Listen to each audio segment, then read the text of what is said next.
തിരുവനന്തപുരം നെയ്യാറ്റിൻകരയിൽ ഭർത്താവ് ഭാര്യയെ കുത്തിക്കൊലപ്പെടുത്തി. വ്ളാത്താങ്കര സ്വദേശി അൽമയാണ് കൊല്ലപ്പെട്ടത്. ഭർത്താവ് വിഷ്ണുനാഥിനെ നെയ്യാറ്റിൻകര പോലീസ് കസ്റ്റഡിയിലെടുത്തു.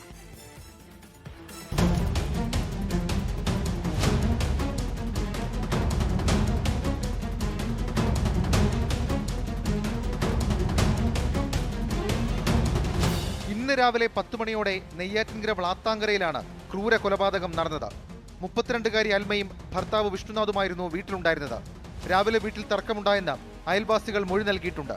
അൽമയെ കൊലപ്പെടുത്തിയ ശേഷം വിഷ്ണു അയൽ വീട്ടിൽ ചെന്ന് വിവരം പറയുകയായിരുന്നു. ഇവരാണ് പോലീസിനെ വിവരമറിയിച്ചത്. രണ്ടുപേരും നല്ല സന്തോഷത്തോടെ ജീവിച്ചിരുന്ന ഒരു കുടുംബമാണ്. അപ്പോൾ ഇന്ന് രാവിലെ ഇങ്ങനെ ഒരു എന്തോ പ്രശ്നങ്ങളുണ്ടായി എന്ന് ഇവിടെ പറയപ്പെടുന്നുണ്ടായിരുന്നു. അങ്ങനെ വരുമ്പോഴാണ് ഒരാൾ മരണപ്പെട്ടു പോയതും മറ്റു സംഭവം. ഏതായാലും ഇതിൻ്റെ മരണകാരണവും അതുമായി ബന്ധപ്പെട്ട കാര്യങ്ങളൊക്കെ ബഹുമാനപ്പെട്ട അധികാരികൾ കണ്ടെത്തും എന്നാണ് പ്രതീക്ഷിക്കുന്നത്. 9 വർഷം മുൻപായിരുന്നു ഇരുവരുടെയും വിവാഹം. കുട്ടികൾ ഉണ്ടാകാത്തതിനെ ചൊല്ലി ഉൾപ്പെടെ ഇരുവരും തമ്മിൽ വഴക്കുണ്ടാകാറുണ്ടെന്ന് ബന്ധുക്കൾ പോലീസിന് മൊഴി നൽകി. സ്വകാര്യ PSC കോച്ചിംഗ് സെന്ററിലെ അധ്യാപകനായിരുന്നു വിഷ്ണു. അൽമയെ വിഷ്ണു സംശയിച്ചിരുന്നതായും പോലീസിന് വിവരം ലഭിച്ചിട്ടുണ്ട്. 24 തിരുവനന്തപുരം.